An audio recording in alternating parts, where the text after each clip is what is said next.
ಇಂದು ನಾವು ನಮ್ಮ ಕರ್ನಾಟಕ ರಾಜ್ಯ ಗಂಗಾಮತ ಕೋಲಿ ಕಬ್ಬಿಲಿಗ ಮೊಗವೀರ ಸಮಾಜದಿಂದ ನಾವು ಮುಂದಿನ ದಿನಗಳಲ್ಲಿ ಒಂದು ದೊಡ್ಡ ಸಮಾವೇಶ ಮಾಡಲಿಕ್ಕೆ ಅಂತೇಳಿ ನಾವು ಪೂರ್ವಭಾವಿಯಿಂದ ಸಭೆ ಕರೆದಿದ್ವಿ. ನಾವು ನಿರೀಕ್ಷೆ ಇರಲಿಲ್ಲ. ಯಾಕೆಂದರೆ ನಾವು ಕರೆದಿದ್ದು ಬರೀ ಜಿಲ್ಲಾಧ್ಯಕ್ಷರು, ತಾಲೂಕು ಅಧ್ಯಕ್ಷರುಗಳು ಮತ್ತು ಸಮಾಜದ ಮುಖಂಡರು ಅಂತೇಳಿ ಅಷ್ಟೇ. ನಾವು ಸೀಮಿತ ಸಮಾನ ಮನಸ್ಕರನ್ನು ನಾವು ಸಭೆಗೆ ಆಹ್ವಾನ ಮಾಡಿದ್ವಿ. ಆದರೆ ನಮ್ಮ ಪ್ರೀತಿಗೆ ಹೋಗೊಟ್ಟು ಇಡೀ ರಾಜ್ಯದಿಂದ ಸಾವಿರಾರು ಜನ ಒಕ್ಕೂರಿನಿಂದ ಬಂದು ಈ ಸಭೆಗೆ ಬಂದು ಈ ಸಭೆಯನ್ನು ಯಶಸ್ವಿಗೊಳಿಸಿದ್ದಾರೆ.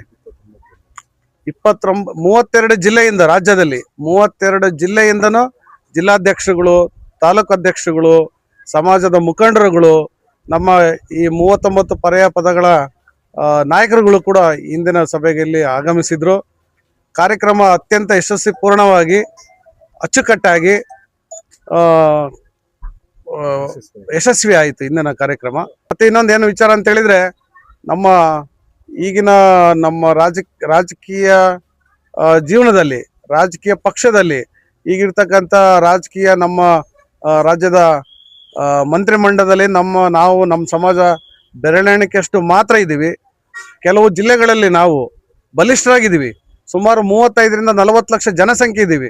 ಆದರೆ ನಮ್ಮಲ್ಲಿ ಒಬ್ಬ ಎಲೆಕ್ಟೆಡ್ MLAಗಳಿಲ್ಲ, ಎಲೆಕ್ಟೆಡ್ ವಿಧಾನ ಪರಿಷತ್ ಸದಸ್ಯರಿಲ್ಲ.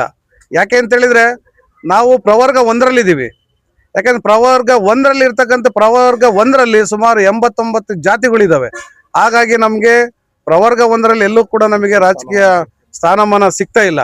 ಅದಕ್ಕೋಸ್ಕರ ನಾವು ಮುಂದೆ ST ಹೋರಾಟ ಮುಂದೆ ಇಟ್ಕೊಂಡು ಹೋರಾಟ ಮಾಡ್ತಾ ಇದ್ದೀವಿ. ದಯವಿಟ್ಟು ಮಾನ್ಯ ಮುಖ್ಯಮಂತ್ರಿಗಳಲ್ಲಿ ನಮ್ದೊಂದು ಮನವಿ ಇದೆ. ಈಗ ಸದ್ಯಕ್ಕೆ ನಮ್ಗೆ ಇರ್ತಕ್ಕಂಥ ತಿಪ್ಪಣ್ಣ ಕಂಪ್ನೂರು ಅವರು MLC ಆಗಿ ಹೊಸದಾಗಿ ಸದಸ್ಯತ್ವ ಕೊಟ್ಟಿದ್ದಾರೆ. ಅದಕ್ಕೆ ನಾವು ಇಡೀ ನಮ್ಮ ಎಲ್ಲ ಸಮಾಜದಿಂದ ಅವರಿಗೆ ತುಂಬ ಹೃದಯದ ಧನ್ಯವಾದಗಳನ್ನು ತಿಳಿಸುತ್ತೇನೆ.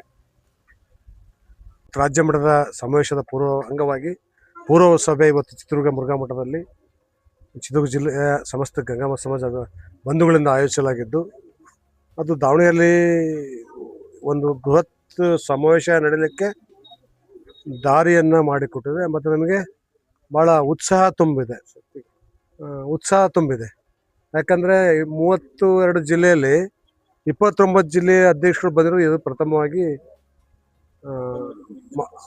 29 ಜಿಲ್ಲೆಯ ಪದಾಧಿಕಾರಿಗಳು ಬಂದಿರೋದು ನಮಗೆ ಹೆಮ್ಮೆ ವಿಷಯ. ಇವತ್ತು ನಮ್ಮ ಕರೆಗೆ ಹೋಗೊಟ್ಟು ಎಲ್ಲ ಪದಾಧಿಕಾರಿಗಳು ಬಂದಿದ್ದಾರೆ. ಅವರಿಗೆ ಮೊಟ್ಟ ಮೊದಲನೇದಾಗಿ ನಾನು ಎಲ್ಲ ಜಿಲ್ಲಾಧ್ಯಕ್ಷಗಳಿಗೆ ಮತ್ತು ನಮ್ಮ ಪರಮ ಪೂಜ್ಯ ಶ್ರೀಗಳವರಿಗೆ ಮತ್ತು MLC ಅವರಿಗೆ ಮತ್ತು ಎಲ್ಲ ಮುಖಂಡರುಗಳಿಗೆ ಕೃತಜ್ಞತೆಗಳನ್ನು ಅರ್ಪಿಸ್ತಾನೆ. ಜೊತೆಗೆ ಸದಾ ಹೀಗೆ ಇರಲಿ ಅವರೆಲ್ಲ ಬೆಂಬಲ, ಸಹಕಾರ ಮತ್ತು ಆಶೀರ್ವಾದ. ಇಷ್ಟು ನಮ್ಮ ಅನಿಸಿಕೆ.